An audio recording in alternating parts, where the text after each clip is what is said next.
क्या कलयुग खत्म हो गया है? खत्म नहीं हुआ है तो क्या इसका अंत नजदीक है? अंत नजदीक नहीं है तो क्या महाप्रलय आने वाला है? मेरी बातें बहुत अजीब लग रही होगी ना आप लोगों को, लेकिन इस वीडियो के अंत होते होते तक आप लोगों का भी देखने का नजरिया इस दुनिया को मेरी तरह ही बदल सा जाएगा।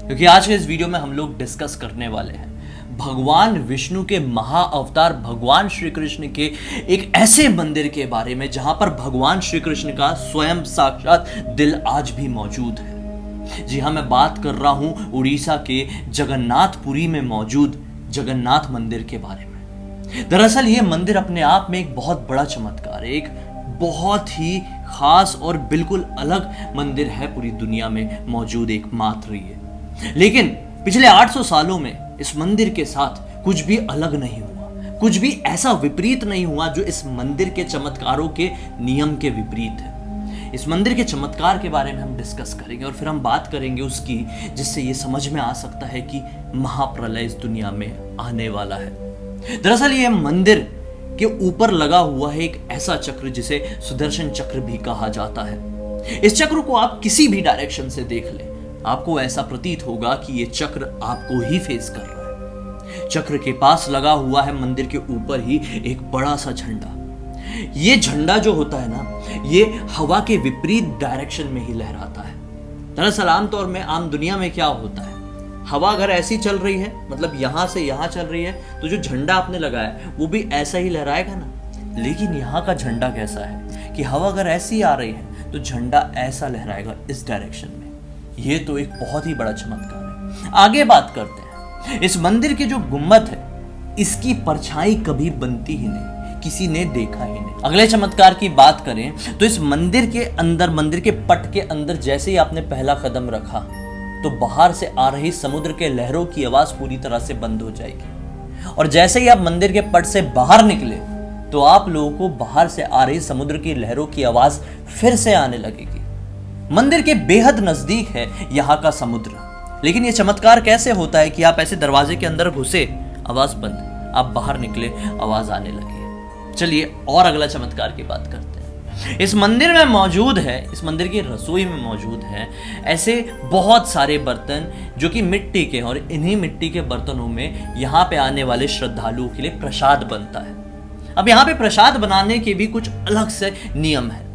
चूल्हा जलाया जाता है और उसके ऊपर 7 मिट्टी के बर्तन रखे जाते हैं। सबसे ज्यादा हैरान होने वाली बात यह है कि सबसे पहले सबसे ऊपर के बर्तन का प्रसाद पकता है, उसके बाद उसके नीचे, उसके बाद उसके नीचे, उसके बाद उसके नीचे, फिर उसके बाद सबसे आखिरी में वो बर्तन का प्रसाद पकता है जो कि एग्जैक्ट आग के ऊपर रखा हुआ है। चलिए, अगर आप लोगों को इतना भी चमत्कार काफी नहीं लग रहा है तो आगे और समझते हैं। इस मंदिर के ऊपर से आज तक कोई पक्षी को उड़ते हुए नहीं देखा है। इस मंदिर के ऊपर से आज तक हेलीकॉप्टर, प्लेन तक नहीं उड़ा है। इस मंदिर में कितने सारे श्रद्धालु आते होंगे आप खुद समझ सकते हैं। हजारों, कई बार लाखों, कई बार करोड़ों। लेकिन आज तक इस मंदिर में बनाया हुआ प्रसाद एक भी श्रद्धालु के लिए कम नहीं पड़ा है। अब पंडितों को कैसे पता चलेगा, यहाँ पे रसोई में खाना प्रसाद बनाने वालों को कैसे पता चलेगा कि आज इतने श्रद्धालु आने वाले हैं? आज तक कम नहीं पड़ा है, चाहे जितने लोग आ जाए। आज तक कभी वेस्ट नहीं हुआ है, चाहे जितने भी कम लोग आ जाए। मंदिर का पट बंद हो रहा होता है, यहां पर सारा प्रसाद खत्म पाया जाता है। अब यह मंदिर अपने आप में चमत्कार नहीं है तो क्या है, आप मुझे बता दीजिए। अब जब इतने बड़े बड़े चमत्कार होते हैं इस मंदिर से रिलेटेड, इस मंदिर में, तो ये मंदिर बन जाता है खास। और फिर अगर कोई भी अनहोनी इस मंदिर के साथ हो तो ये देती है एक बहुत बड़ी, समझ लो, वार्निंग, जिससे हमें समझ जाना चाहिए कि कुछ ना कुछ गड़बड़ है। अब मैं हवा में बात नहीं कर रहा हूं, मैं रियल फैक्ट पे बात करता हूं। अभी से कुछ सालों पहले की बात है। जैसे कि मैंने आप लोगों को बताया कि आज तक कोई भी पक्षी इस मंदिर के ऊपर से उड़ता हुआ दिखाई नहीं दिया। लेकिन कुछ सालों पहले एक बाज उड़ता उड़ता आया और इस मंदिर के ऊपर जो झंडा लगा हुआ है ना, वो झंडे के ऊपर जाकर बैठ गया और 10 मिनट तक बैठा रहा। उसके बाद उड़कर कहां चले गया किसी को भी दिखाई नहीं दिया। जब ये बात दुनिया वालों को, पुरी वालों को और पूरे स्टेट वालों को पता चली तो लोग जरूरत से ज्यादा घबरा गए, क्योंकि पिछले 800 सालों में कुछ भी ऐसा अलग नहीं हुआ है जो कि इस मंदिर के चमत्कारों के नियमों के विपरीत है। कभी कोई पक्षी इसके ऊपर से उड़ता हुआ भी नहीं पाया गया था, तो कैसे इस मंदिर के झंडे के ऊपर ही बैठा रहा। अब हैरान होने वाली बात बताओ, इससे बड़ी बात यह है कि इसके कुछ ही दिनों बाद कोरोना की लहर, कोरोना की महामारी इस पूरी दुनिया में छा गई, जिससे इतनी भारी मात्रा में लोगों की मृत्यु हुई, इतनी भारी मात्रा में पाप खत्म हुआ, जिसकी हिसाब हम लगाने बैठेंगे तो आज रूह कांप जाएगी दोस्तों। कुछ सालों पहले इस मंदिर के ऊपर लगा हुआ झंडा भी जल गया था। कुछ समय पहले इस मंदिर का जो रत्न घर है, जहां पर रत्न रखे जाते हैं, उसकी चाबी खो गई थी। कुछ ही समय पहले इस मंदिर का जो रसोई घर है, जहां पर इतना बड़ा चमत्कार होता है जो मैंने भी आप लोगों को बताया, उसके बहुत सारे बर्तन और चूल्हे अपने आप टूटे हुए पाए गए। कुछ समय पहले इस मंदिर के पंडितों के बीच में भी झगड़ा होता हुआ पाया गया। ये जो सारी चीजें हैं ना, ये सुनने में बहुत ही ज्यादा नॉर्मल साउंड कर रही होगी, लेकिन सीधे सीधे जैसा कि मैंने आप लोगों को बताया, ये आने वाले प्रलय की एक, समझ लो, एक बहुत बड़ी वार्निंग है।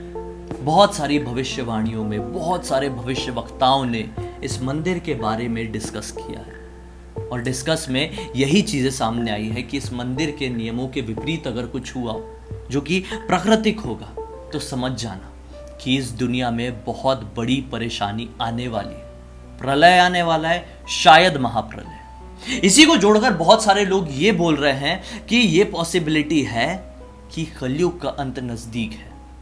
हमें पता नहीं, एक टाइम था जब बहुत सारे आक्रमणकारियों ने इस मंदिर को ध्वस्त करने की कोशिश किए थे, लेकिन उस समय जितने भी मंदिर के पुजारी होते थे, पंडा होते थे, उन्होंने दिल से श्रद्धा लगा के, सारे श्रद्धालु ने एकजुट होकर आक्रमणकारियों का सामना किया और इस मंदिर को एक खरोच तक नहीं आई, क्योंकि भगवान विष्णु, भगवान श्री कृष्ण की इच्छा के बिना तो इस पृथ्वी में एक पत्ता तक नहीं हिलता। लेकिन अब ये सब कुछ बदलता हुआ दिखाई दे रहा है। क्या भगवान श्री हरि, भगवान श्री कृष्ण की ये भी कोई लीला है, या फिर सीधे सीधे एक ऐसी वार्निंग है जिसे वक्त रहते हमें समझ जाना चाहिए?